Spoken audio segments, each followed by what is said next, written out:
Hi hello வணக்கம் and welcome back to our YouTube channel exam crack Tamil. நாம் இப்போ 3 மாதத்தில் எக்ஸாம் எப்படி கிராக் பண்ணுறது அப்படின்ற வீடியோ சீரீஸில் இருக்கோம். வீடியோக்குள்ளே போகிறதுக்கு முன்னாடி ஒரு சின்ன அனௌன்ஸ்மெண்ட். 95%லேருந்து 98% ஆஃப் த வியூவர்ஸ் வந்து சப்ஸ்கிரைப் பண்ணாமல் தான் பார்த்துட்டு இருக்கீங்க. ஸோ சப்ஸ்கிரைப் பண்ணிட்டு பாருங்கள், அது ஒரு சேனலோட டெவலப்மெண்ட்டுக்கு கொஞ்சம் யூஸ்ஃபுல்லாக இருக்கும். ஓகேங்களா? ஸோ வாங்க வீடியோக்குள்ளே போகலாம். வீடியோக்குள்ள போறதுக்கு முன்னாடி ஒரு சின்ன மோட்டிவேஷன் கோட்.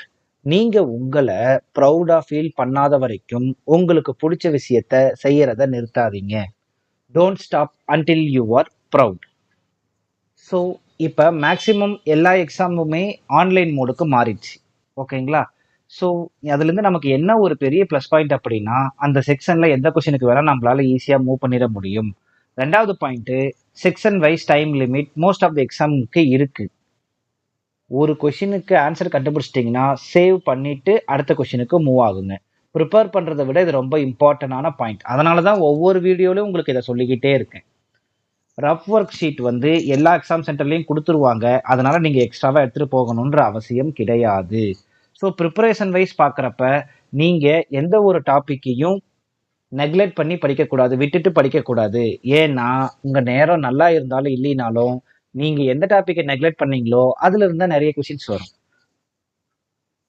அதுக்கு அடுத்தது இந்தந்த டாபிக் படிச்சா போதும்னு சொல்லிட்டு செலக்டிவ் ப்ரிப்பரேஷன், நான் இந்த டாபிக் தான் படிப்பேன் ஆனா எக்ஸாம் கிளியர் ஆகணும் அப்படின்ற மைண்ட் செட்ல இருக்க வேணாம். ஸ்டார்டிங்ல ப்ரிப்பேர் பண்ணும்போது எல்லா டாபிக்லயும் நமக்கு வந்து ஓரளவுக்கு நாலேஜ் இருக்கணும்.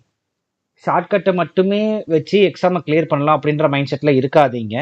ஷார்ட்கட் சில நேரத்தில் நமக்கு ஒர்க் அவுட் ஆகாது. ஸோ ஃபண்டமெண்டல் நம்ம ரொம்ப ஸ்ட்ராங்காக இருந்து ஷார்ட்கட் வந்து உங்களுக்கு ரொம்ப யூஸ்ஃபுல்லாக இருக்கும். ஃபண்டமெண்டல் ப்ளஸ் ஷார்ட்கட் தான் உங்களுக்கு வந்து boosting point.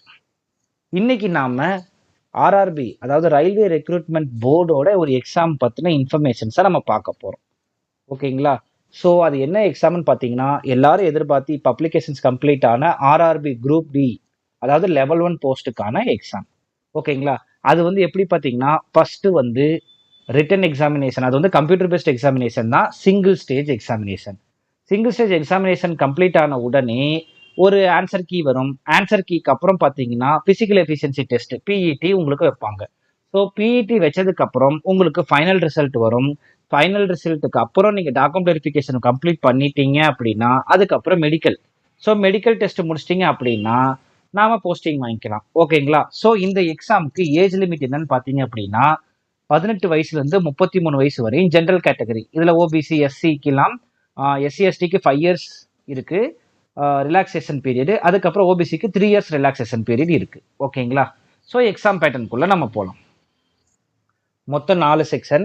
So maths qualitative எபிலிட்டிக்கு 25 கொஷின்ஸ், ரீசனிங் எபிலிட்டிக்கு அதாவது ரீசனிங்க்கு 30 கொஷின், ஜென்ரல் சயின்ஸ் வந்து 25 கொஷின், அதுக்கப்புறமா general awareness and current affairs மொத்தம் 20 கொஷின். ஸோ டோட்டலாக 100 கொஷின். ஒரு கொஷினுக்கு 1 mark. So maximum 100 mark. Duration பார்த்தீங்கன்னா 90 minutes. 90 minutes 100 question.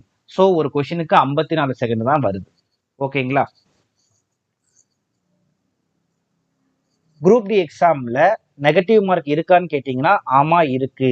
1/3 negative mark. அதாவது 13 கொஷின் அட்டன் பண்ணியிருக்கீங்க, அதில் 3 கொஷின் தப்பு அப்படின்னா 3 கொஷினுக்கு 1 மார்க் போக 10 மார்க்லேருந்து 1 மார்க் மைனஸ் ஆகி 10 கொஷின் ரைட்டாக இருந்தாலும் 9 மார்க் தான் உங்களுக்கு வரும்.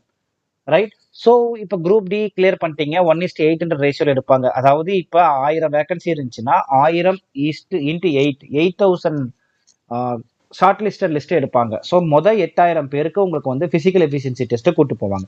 பிசிக்கல் எஃபிஷியன்சி டெஸ்ட்ல 2 ரவுண்ட் இருக்கும். அதுல மேல் ஃபீமேலுக்கு ரவுண்டு 2 சேம் தான். அதுல இருக்கக்கூடிய டிஃபிகல்ட்டி லெவல் வந்து கொஞ்சம் கம்மியா இருக்கும்.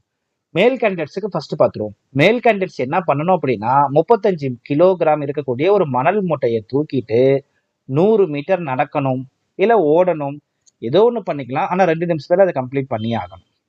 அடுத்தது பார்த்தீங்கன்னா அதை முடிச்ச உடனே ஒரு ஒரு அடுத்த செட்டுக்கு போயிடுவீங்க. அவங்க வந்து 1000 மீட்டர்ஸை, அதாவது 1 கிலோமீட்டரை 4 மினிட்ஸ் 15 செகண்ட்ஸில் கம்ப்ளீட் பண்ணணும். ஓகேங்களா? ரன்னிங் தான் அதுக்கு பாசிபிளாக இருக்கும். ஃபீமேல் கேண்டிடேட்ஸ் என்ன பண்ணணும் அப்படின்னா 35 கிலோவுக்கு பதிலாக அவங்க 20 கிலோவை தூக்கணும். ஆனா 100 மீட்டர் நடந்து 2 நிமிஷத்துல அவங்க 100 மீட்டர் நடந்து தான் ஆகணும். ஃபீமேல் கேண்டிடேட்ஸ் 1000 மீட்டரை 5 மினிட்ஸ் 40 செகண்ட்ஸ்ல ரன்னிங்ல முடிச்சா போதும். ஓகேங்களா? ஸோ முதல்ல நீங்க அப்ளிகேஷன்ஸ் ஃபில் பண்றீங்க. அதுக்கப்புறம் அப்ளிகேஷன் ஸ்டேட்டஸ் உங்களுக்கு வரும். அதுக்கப்புறம் எக்ஸாம் டேட் உங்களுக்கு 10 நாளைக்கு முன்னாடி வரும். அதுக்கப்புறம் 4 நாளைக்கு முன்னாடி, அதாவது எக்ஸாம் டேட்ல இருந்து 4 நாளைக்கு முன்னாடி உங்களுக்கு வந்து ஹால் டிக்கெட் வந்துடும். அதுக்கப்புறம் எக்ஸாம் போய் எழுதுவீங்க. அந்த எக்ஸாமுக்கு சம்மந்தப்பட்ட இன்ஃபர்மேஷன்ஸ் உங்களுக்கு கொடுத்துட்டேன்.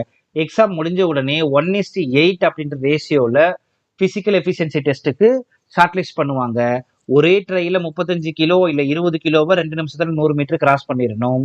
அதே மாதிரி மேலோ ஃபீமேலோ 1000 மீட்டரை 4 மினிட்ஸ் 15 செகண்ட்ஸ் இல்லை 5 மினிட்ஸ் 40 செகண்ட்ஸ்க்குள்ள நீங்கள் ரன்னிங்கில் கிராஸ் பண்ணிடணும். அது எப்படி சார் கண்டுபிடிப்பாங்க அப்படின்னா, காலில் சென்சார் ஃபிக்ஸ் பண்ணிடுவாங்க. உங்க ரோல் நம்பருக்கு காலில் சென்சார் ஃபிக்ஸ் பண்ணிட்டாங்கன்னா அந்த டேட்டா அப்படியே அனலைஸ் ஆகிடும்.